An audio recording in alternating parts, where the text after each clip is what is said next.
Assalamualaikum warahmatullahi wabarakatuh. Good morning, selamat pagi, bonjour. Thank you for joining me in this class, which is class Static SEMM 12003. I'm recording this video purposely for my static student who joined the SEMM 1203. Okay, for the online teaching and learning, because this is the period of COVID-19, so we opt to use the online teaching and learning. Okay, so this is part of my method to teaching and learning online. Okay, so SEMM 1203 static.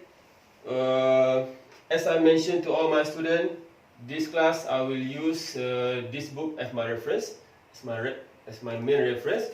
So all the example, all the notes are taken from this book. Okay, so this video also will follow the the chapter stated as mentioned in this book. Okay, so this book you can have a hard copy from UTM. You can contact me to have this hard copy, or you can also have it from Google Play Store for a price of about 26 something ringgit. Okay, 26 or 30 ringgit. Okay, so this one. Okay, so today we are going to do the first one, the chapter 1, which is we start with the introduction. So introduction to static. Okay, so if you look at this one from this book, you can see that all the chapters here we will study a lot about particle and rigid body. Okay, the sum of force and also the equilibrium system of a particle and also a rigid body. So I will introduce first what is particle, what is rigid body. Even though I've already introduced to my student from my previous lecture, so in this video I will just go to the simple introduction of what is particle, what is rigid body, and also the Newton law that we will apply throughout this book. Okay, the first one is we go to the what it mean by particle and rigid body. So we have the first one is particle, because we will see a lot from our chapter. Later on we will go to equilibrium of particle, equilibrium of rigid body, and resultant on a particle, resultant on a rigid body, and so on. So we will talk a lot about particle and rigid body. So we have particle here and we have rigid body. Okay, so for a particle it is actually for a component that is relatively small compared to other component, and we will represent the component only by using a dot or a square or something like that one, but the small one. So for a particle there is no dimension. There's no dimension for the particle, but this particle must have a mass. Okay, the particle have a mass and there's no dimension. So later on what you will see is we have this particle. What we will do is maybe we put several force 1, force 2, and this is the mass of the component, and we calculate either if the system is in equilibrium, or if we want to know the sum of force acting on that particle. Okay, the second part, which is the rigid body. So the component is considered rigid as a rigid body when that component we consider the dimension. Okay, for example, this is one simple component. We consider the dimension. Okay, so we have the dimension. For example, this is 0.2 meter, and this is 2 meter, for example. So we consider the dimension, and it is relatively big, large compared to other components. So we consider the dimension, and it is a rigid body, so that the component, the dimension, okay, the dimension and the shape. Okay, so dimension and the shape of this component will not change. Will remain constant even though we apply any force to that component. Okay, in reality, if you put a big force, so this component will change a little bit, slightly change. But for the sake of this class and for easier calculation, we we consider that this is a rigid body, so dimension and the shape of the component will remain constant, will not change. Okay, so it's for rigid body and for particle. Okay, now we will continue with the 3 Newton law, which we will apply to our class, okay, to the static class.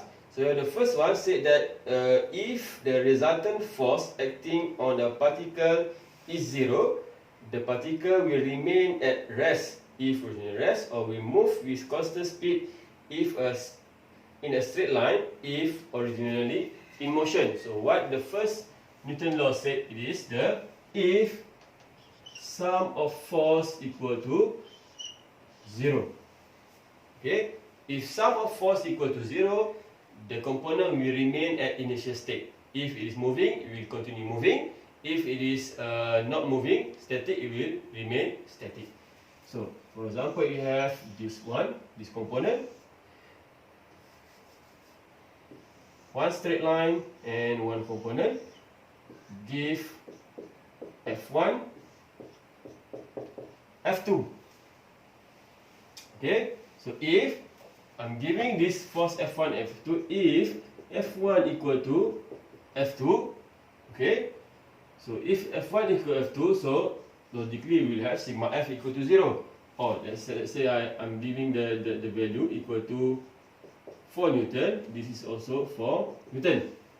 Okay, if you take the sigma F, sum of force equal to, and we need to state the direction. Let's say I'm taking that direction as positive, so sigma F equal to F1 plus F2. Because the F1 is opposite direction, so negative 4 plus 4 equal to 0. Okay, so now the sum of force equal to 0. So let's say if we have the V1. Okay, if V1 equal to 0, okay, initially not moving, once this is 0, so V2 so 0. If V1 equal to 4, V2 also 4. Okay, so it will remain at initial state. If it is moving, it will continue moving. If it is not moving, it will remain not moving. Okay, so this is the first Newton law. Sigma F equal to 0, it will remain at initial state. Okay, second Newton law. What is second Newton law said? If the resultant force acting on a particle is not 0, the particle will have an acceleration proportional to the magnitude of the resultant force and in the same direction as the resultant force. Okay, now this one said that if sigma F is not 0, okay, sigma F not 0, so we will have a sigma F. So taking this same example as this one,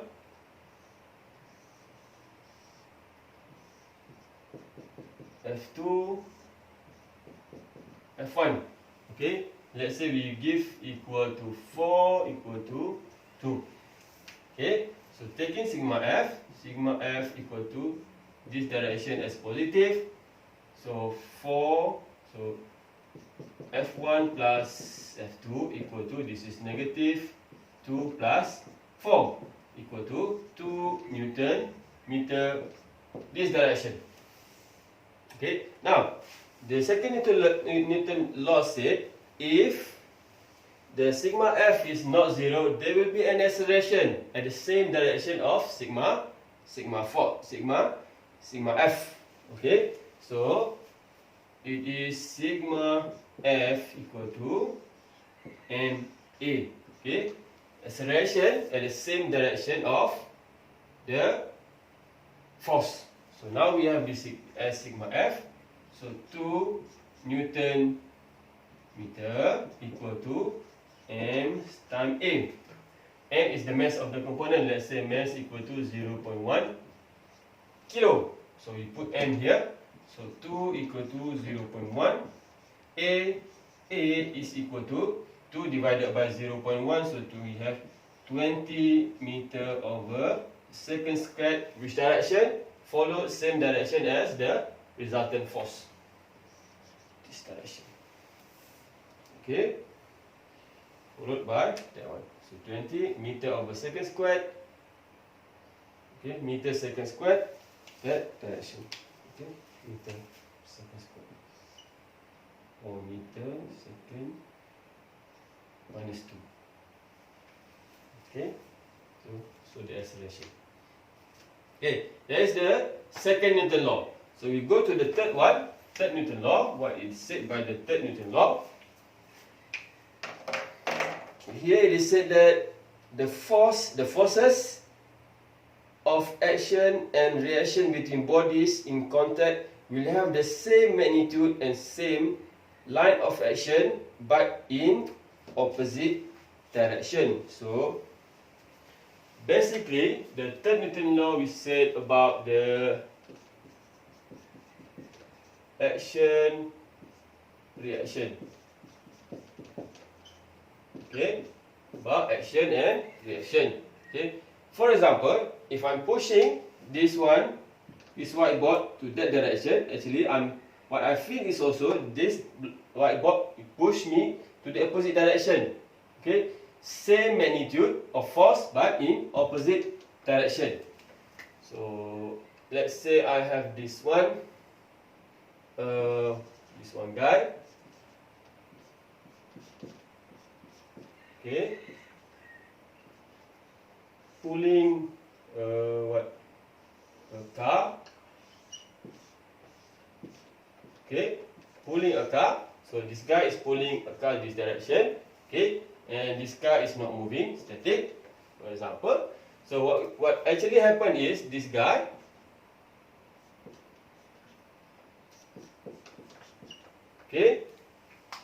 will feel that this car is pulling him to that direction. Okay, and the car itself will feel that this guy is pulling him to that direction. Okay, opposite direction, same line of force. This is what we call as line of force. Same line. Okay, but opposite direction. If this force equal to 300 Newton, for example, this one must also 300 Newton. Action and reaction feel the same magnitude of force, but in opposite direction, in the same line of action. This is what we call as action and reaction, the third Newton law. So, in all the chapters here in our static book, actually we are bound with this 3 Newton law. We will apply this 3 Newton law towards our course. Okay, so here just an example for the particle, but later on we also go to the rigid body. So that's all for today for the introduction of our class static. Okay, thank you very much. Assalamualaikum.